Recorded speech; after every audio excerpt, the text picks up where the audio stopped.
Welcome to another beautiful episode of the Entrepenudist Podcast, the place to hear real entrepreneurs and business owners bear it all. I am your host, Randolph Love III, and we have another great guest on the podcast that I'm looking forward to having a conversation with and introducing you to. Before we get to him, just so you know, this podcast episode is brought to you by Shield Wolf Strongholds, a wealth growth and protection company when it comes to estate planning, when it comes to retirement planning, when it comes to employee benefits. If your plan isn't Shield Wolf, it isn't strong. Let me tell you about our guests. Jon Buehler is the founder of Buehler Business Brokers, where he helps owners of HVAC, plumbing, electrical, and other home services companies sell their businesses with confidence. With over 16 years of experience spanning contracting, distribution, and manufacturing, Jon brings deep industry insight to every deal he manages. After nearly 2 decades in the trades, Jon transitioned into business brokerages in 2022, driven by a passion of helping business owners unlock the full value of their life work. As both a certified business intermediary, CBI, a certified exit planning advisor, CEPA, he guides clients through every stage of the sales process, from business valuation and preparation to finding the right buyer and closing successfully. Jon has been recognized as a top business broker by the Business Brokers of Florida and the International Business Brokers Association, and he's a frequent speaker at the national and regional trade events, including ACCA and FRACCA, where he educates contractors on building more valuable, sellable businesses. Based in Jacksonville, Florida, Jon lives. I'm sure he loves his wife as well. He lives with his wife, Tiffany, and their 4 kids. When he's not advising clients, you'll find him spending time with his family or helping business owners plan their next big chapter. Jon, thank you for coming to the Entrepenudist Podcast. Thank you for having me. Really appreciate it. Absolutely. Is there nothing, because you've been doing this in the trades for over 16 years, and now you're moving that knowledge and experience into business brokerage. Is there nothing that you know now that you wish you knew when you first started? Yeah, I mean, my story was I was looking to purchase a business myself, and had a strong network of contractors I had worked with over the years, but I just noticed that there was this, lack of knowledge around helping owners exit their companies. And so that's why I ended up getting into business brokerage. Was looking for a business myself and then got into it to help owners because I saw that there was a needs gap there. As far as things that I wish I knew now that I didn't know then, I've learned so many things. That's a hard question to answer. This industry is one of constant learning and evolution, and I'll never stop learning. So that's a hard question to answer. But yeah, thanks for having me on. It sounds like what you've learned is you'll never stop learning. I was forced to reconcile that hard, like because I don't know what it was for you, but for me, at one point, I thought that I could learn everything. I thought that, like, as a kid, somebody that was, not the bottom of his class, somebody that I might have not got straight A's, but I had common sense, right? And I felt like I can learn everything that's important. And it felt like there was a stopping point. But then once you become a business owner, you realize you can never stop learning, because the more you know, the more you don't know. Would you say that's what you learned, that, all right, you can never stop learning? For sure. I mean, there's the business owner side of it, and then there's the brokerage industry side. And one of the things I learned is that no two businesses are identical and no two deals are alike. And the situations that you encounter are always different. There's always different set of circumstance and problems that you have to help solve.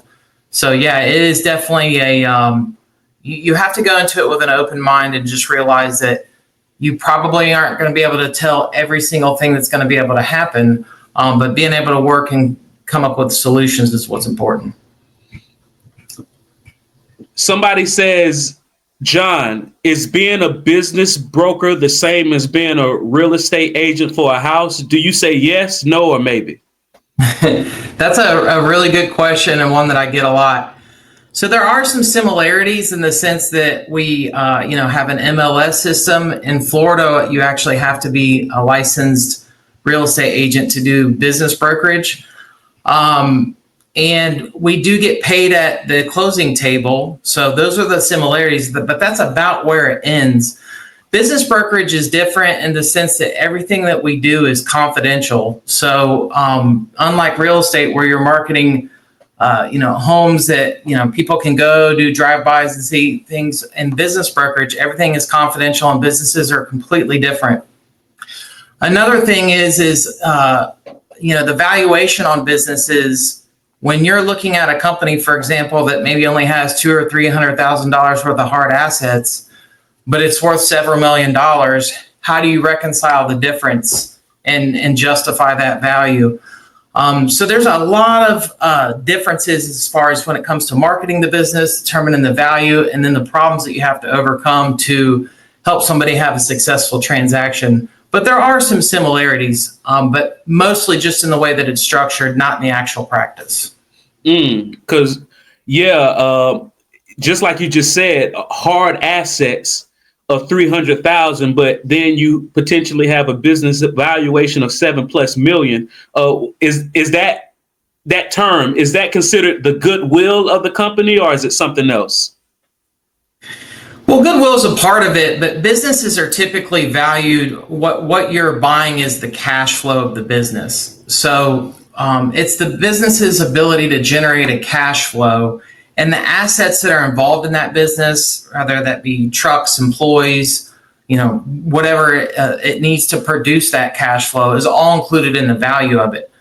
So, like a trades business, for example, that has trucks and employees and an office, you may add all that value up. And if you wanted to start one from scratch and just buy those assets, it wouldn't cost you near as much to buy something that's already established in the community, that has a recurring revenue, a customer base, goodwill with its clients and customers. So the goodwill is certainly a part of it, but does that answer your question? Oh, yeah, absolutely. What you're saying is goodwill is a factor, but it's not always the hard assets. And it sounds like if somebody was trying to sell their business on their own, they might, either unknowingly or be mistakenly led to only valuing their business at the hard assets. But it sounds like if they were to speak to somebody like you, there are other sources that can be valued, including cash flow, that can increase that valuation. Yeah, there's several different ways you can value a business, but typically when we're looking at it, it's based on what the earnings of the company are, and the assets are part of what's it takes to generate those earnings. Okay, so what would you say are all the characteristics that make up a business's value? Yeah, that's a great question. For one, the size of the business. So if when we're looking at earnings, typically a smaller business is going to have smaller earnings versus a larger business, which is going to obviously have more earnings. And really, what it comes down to is it's relative to risk. Right, a larger business that has more employees and more stability is going to present less risk to an investor or a buyer who's looking at buying that company. Smaller companies tend to be a little bit more volatile, have fewer employees, and therefore are higher risk. So the size of the business, I'd also say that the growth potential. Do you have systems and processes in place? When somebody comes and looks at your company, do they see a way for them to step in and continue to grow that business over time and make it something that's scalable? So there's different factors there. I would also say, there's some technical things too, like do you have concentration issues with customers? We had a business not too long ago that we were working with, and it was a great business, had very solid earnings. But 2 customers represented 50% of the revenue. And that's common in these trades businesses, especially if they're doing construction work. And to them, it doesn't really feel risky. They may have been doing business with that customer for a long time. They don't see any issues with it. But if you put yourself in the eyes of a buyer who's coming in, maybe those two large customers have relationships with the owner. Maybe there's risk around if those relationships would transfer to a buyer. And if they were to lose those, then there goes 50% of the revenue. Mm-hmm. So it really comes down to risk, what kind of risk a buyer is looking at when they're evaluating your company. And there's other things too, your customer satisfaction. How well do your customers rate you in the community? How well known are you? Is the business dependent on you as an owner?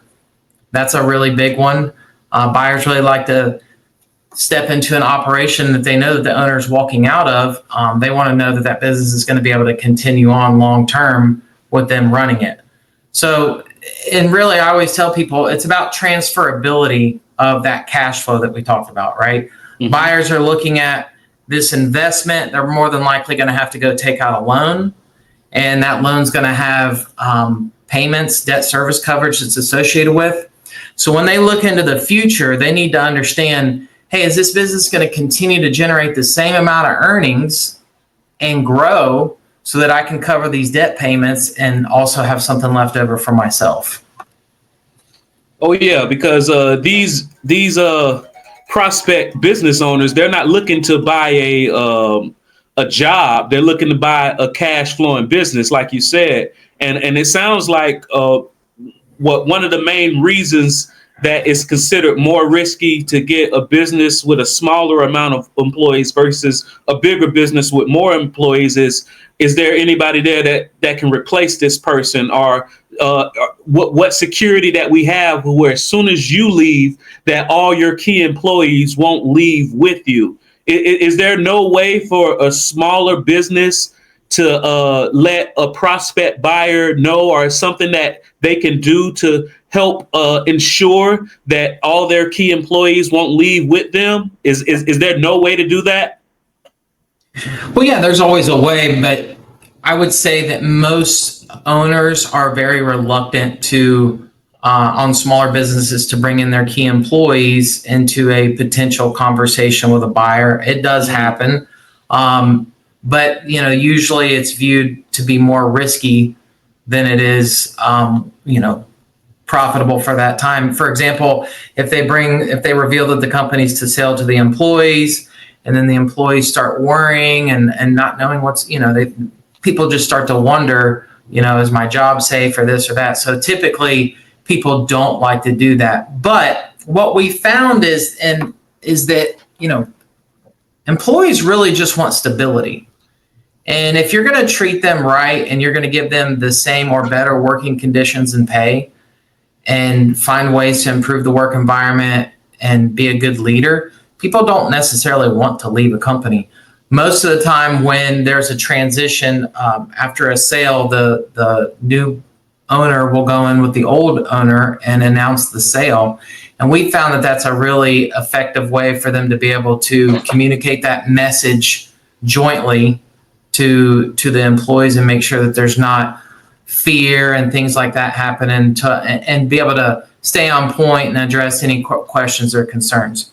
Now, if you get into a situation where that's unavoidable, then yes, you can negotiate employment agreements and security for that buyer to where they know that those employees are going to stay on, and that's not uncommon. It just depends. Every business is a little bit unique.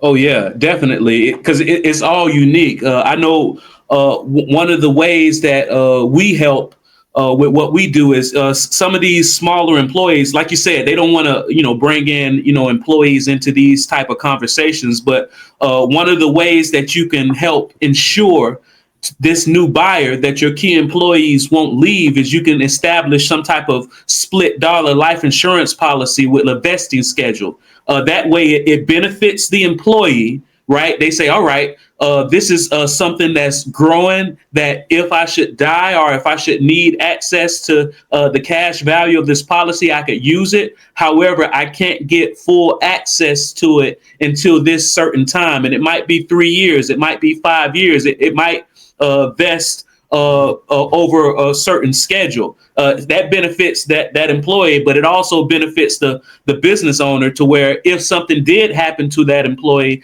they could potentially be a part of that, receive some of that funding to help replace that employee, and the other part can go to the family. So yeah, there are multiple ways that a business owner, be it a big company or a small company, and a lot of these big companies already have these fringe benefits in place, but a lot of smaller companies can establish these fringe benefits too. Yeah, that's a great point. And really what you're talking about is reducing risk. Mm-hmm. And yes, sir. That's what, one of the things that we recommend to people is one of the benefits of starting early is that you can start to look to reduce risks with things like insurance and working with people like yourself to establish some of those things. So that's a very great point, and certainly very valuable. And starting early, of course, reduces risk. Is there no other reason why a business owner should start early with their exit strategy other than reducing risk? Yeah, I think it's just to align expectations is a good thing too. Oftentimes we get people that come to us and they're, near retirement. They've kind of got their plans set on what they want to do, but they've never talked to anybody about what their business is worth. And oftentimes it's not uncommon for an owner to overvalue their business. They spent their lifetime building it with their sweat equity and, put a lot of time, blood, sweat, and tears into it. And you can't call the baby ugly. You can't call my baby ugly. That's my business. Right. So that's never a fun conversation. But if you wait till you get to the end to have that, your options are going to be limited. Because if you want to retire in the next year, well, a year is not very long to make changes in a business. You usually need 3 to 5 years to make changes that are going to have an impact. And if you wait till, you're right at the end, maybe you have key employee risk or customer concentration, or the business is very dependent on you as an owner. Those are things that take time to address. It's not like and this is where real estate and brokerage differ, right? If I have a house, you see people that flip houses. What do? They go in there, they pop a roof on it, windows, put everything in there, new floors, toilets, everything. And it takes a few months, and then they can maximize the value of that asset. Businesses are a lot different. You're dealing with complex things that require time and attention, and to reduce those risks and make those changes. So really and the other thing you need to decide too is how much time and money do you want to invest in it? I mean, some people are comfortable and they want to run their business a certain way. And if you tell them, hey, you can double the value of your business, but it's going to require giving up control, making investments in certain areas, cleaning things up, they may decide, well, I don't know if that's something I'm willing to do at this stage of the game. Whereas if they're in more of a build mode and they know they've got a 5-year runway and they're in a planning, growth, exit mode, then that might be a different conversation. So that's why I like to say the earlier you start, the better off you are, because you just give yourself a lot more options. Oh, yeah, absolutely. When you talk to people such as yourself with the experience that you have, oftentimes they say the time to start is before you even start your business, like that exit plan. But, the best time to plant a tree was 20 years ago. The second best time is now. When somebody engages you, Jon, once again, you said, you mentioned the similarities. It's just like I can sell my own house if I wanted to, but typically you get a better result when you work with a professional, somebody that's seen the hurdles, somebody that knows the next question, and somebody that plans for it. If somebody comes to work with you, what's the reason? Like, there are a lot of business brokers. Why, Jon? Yeah, that's a great question. One of the things I try to do is take extra time with an owner on the front end and run a very structured process with them to ensure the best result. We don't necessarily take every listing that we come across. If I don't think I can help you and be successful, I want to put you on a path to where you can be successful, but I certainly don't want to waste your time and set false expectations. So being able to package the business in a way to where we're taking a very deep dive on the front end and setting realistic expectations and giving you the best chance to be successful is what we want to do. And then packaging that business in a way to where we're highlighting your strengths. We also have to show your weaknesses, but we don't want to necessarily hide that, because we want to, as you're taking a business to market, you want to cast a wide net and try to get as many buyers in as possible, to where hopefully you can get multiple offers and get a seller the best outcome. Now, most of my clients that I go and engage with, I've probably been working with them for several years. We've been having conversations, looking at financials, making tweaks, trying to figure out the best way to take that business to market. So I just try to give everybody a very personal touch and try to deliver the best outcome that I can for them. Should sellers or buyers contact you? I work with both, but primarily sellers. But I do have a very good relationships with a lot of buyers as well, particularly strategic buyers and people that are looking for these specific types of businesses. I only work with home service and trades and construction. I don't do a lot of the other types of business because that's not what my background's in. So I have a kind of a narrow lane of people that I work with as far as the industries and the types of businesses. I'm a seller of my business. I priced it right. I worked with Jon Buehler and I priced everything right. I packaged everything right. And this buyer just gave me a letter of intent, an LOI, with the number that I've always wanted. Is there nothing that typically blows up deals after LOI? Is it always a different thing that blow it up, or is there one category or multiple categories that you notice blows up deals even after the letter of intent has been submitted? Yeah, that's a great question. I think that the letter of intent is one of the most critical areas in a deal when you're working with a buyer.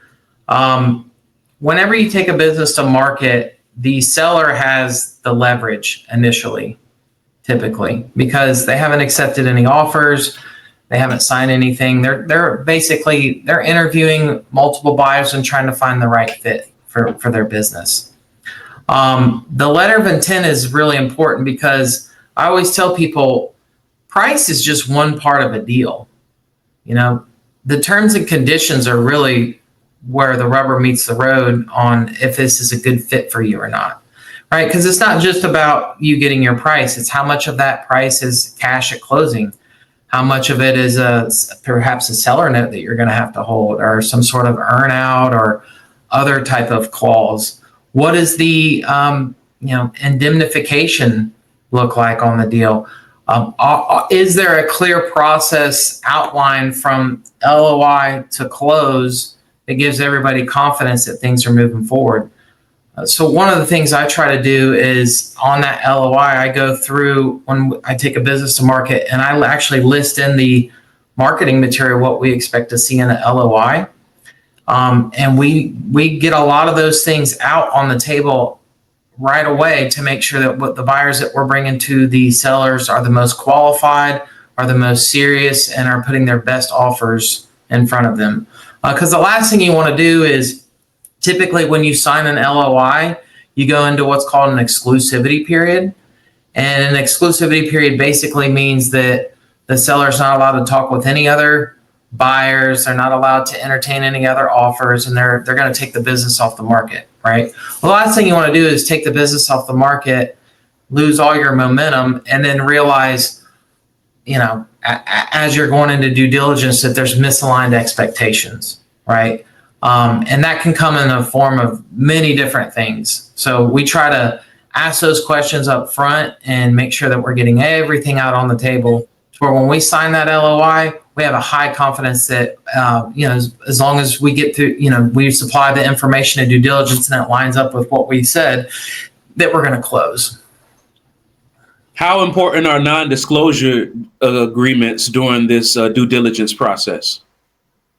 Yeah, I mean, every single buyer has to sign a non-disclosure agreement, even before they even get the name of the business. So we do not reveal the name of the business, any confidential materials, without a non-disclosure in place. And then furthermore, we make sure that not only does the buyer have the funds to purchase the business, but also the experience. Because particularly in the trades, HVAC, electric, plumbing, things like that, people, investors, real estate investors, people they want to buy these types of businesses, but oftentimes they're not licensed or they don't have the right experience. And we try to do as thorough of a job on the front end of interviewing that prospect and making sure that, SBA is not going to give you a loan without a license. So how are you going to get a license? Right. Mm-hmm. So those are questions we're asking on the front end, to where, again, sometimes signing the LOI, maybe you get all the way through it, but then it's a licensing issue. So those are just things that we try to catch on the front end. But the non-disclosure is very, very important, because you just don't want to be unnecessarily revealing your business is for sale to anybody, right? Same with competitors that sign NDAs. We want to make sure that if a competitor in the market signs an NDA and wants to look at a business, we have that conversation with the seller and see if they're okay with it, and understand why does this competitor want to make this acquisition.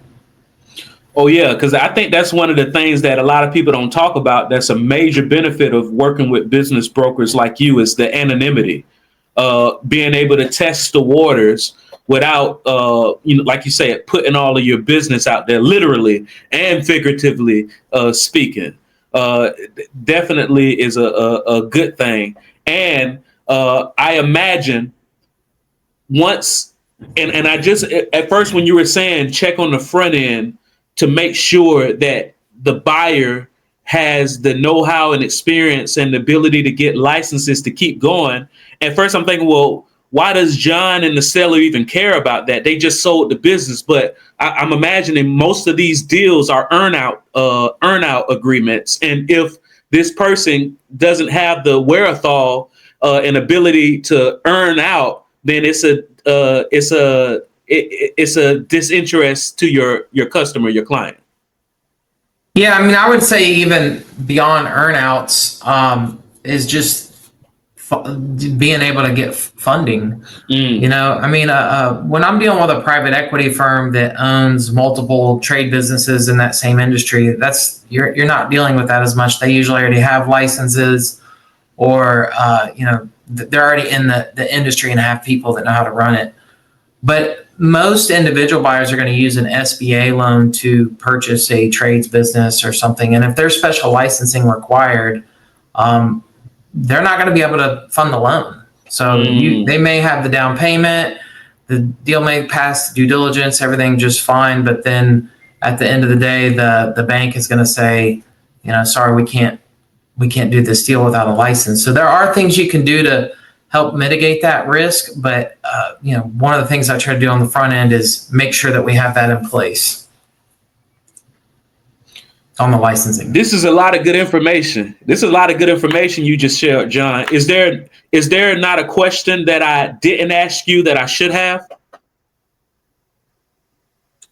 No, I think that, the message I'd like to get across is, working with a professional early is just always a good step. And I think that most owners that come to us, that the question that they really want to know is, what is my business worth?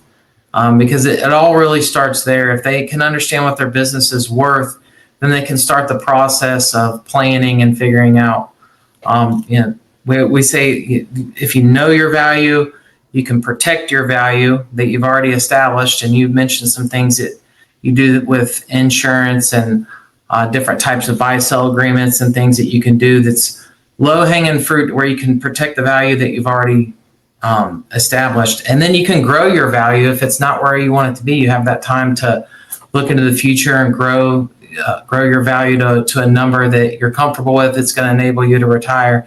And then when you come and talk to a professional like me or somebody else who can take your business and sell it for you, you're going to have a much, much higher chance of success. You're going to get a higher sale price. You're going to have lower stress, and you're just going to have a much better experience. So I like to see people that take those initiatives, because one of the worst things that you can see happen is, life happens, right? You've got death, divorce, disability, and it's too many times I've seen where an owner didn't take some steps to plan, and maybe there's a unfortunate circumstance that happens in their life, and the business can basically, the value of it can just vanish very, very quickly, a lifetime's worth of work. And I always, I don't like having those conversations with people when that happens. So we like to, just try to put everybody on a good path to maximize the value of their business, whether we're going to sell it or not. Absolutely. And I always tell people, even the people that think that they never will sell their business, they're going to die with their shoes on, right? Even those people, wouldn't you rather have the option? And I challenge, even if you don't plan on doing it, why not have the option, right? I might not ever plan on driving a Ferrari, but I want the option. And one thing that I challenge people to do, the ones who believe that their children are going to take over their business, I challenge you, because I think you probably discovered what I've discovered. Most business owners, they assume that their children want to take over their business. And then when they finally ask them, that's when they get the hard truth that the kids don't want the business. Yeah, and that happened not too long ago where, it was an unfortunate situation. Or maybe the kids want the business, but not necessarily at the number that the parents think that it's worth. Gotcha. Right? And there's a big difference. Just because it's your child who's going to be taking the business over doesn't mean they're going to pay twice as what it's, what the market value of it is. And again, transferability is everything. And a lot of times for succession planning, parents are probably going to be, if it's your kids, a lot of parents don't necessarily may not require their kid to go out and take a huge loan and sign a personal guarantee. So a lot of times the parents will act as the bank and offer more favorable terms and try to, give them set them up for success. But if the transferability of the business hasn't been thought out and hasn't been built around that, then it's going to be a very difficult time to do that, even if it is your child who's running it. So whether it's if you want to pass your business down, you can still take these exact same steps to do that and ensure that they're going to be successful. And then in the event that they have a change of heart or, they have a different life plan, then you can still have the option to take the business to market and find a new buyer. Man, a lot of great insight. And one last question for you, Jon. You and I are new members of the membership committee of the Northeast Florida Builders Association, NEFBA, the largest builder association in Florida, with memberships over 1,000. What made you join NEFBA? Well, I have roots in the trade community here around Jacksonville, so I have a lot of relationships and clients that are in that group, and those are really a lot of those types of businesses are the ones that I help now, that are in the trades and construction. I'm involved with several trade schools here in Jacksonville. I'm a trade advocate, really. A lot of my friends and families are in the trades. It's been very, very good to them. I think it's a great place for people to go and learn a trade and become successful. So I have a heart for it and a lot of relationships. And why wouldn't I be a part of NEFBA that's right here in my backyard? One of the largest organizations in the country. So absolutely. And you and I connected through it, and I'm looking forward to learning more about what you do and collaborating in the near future.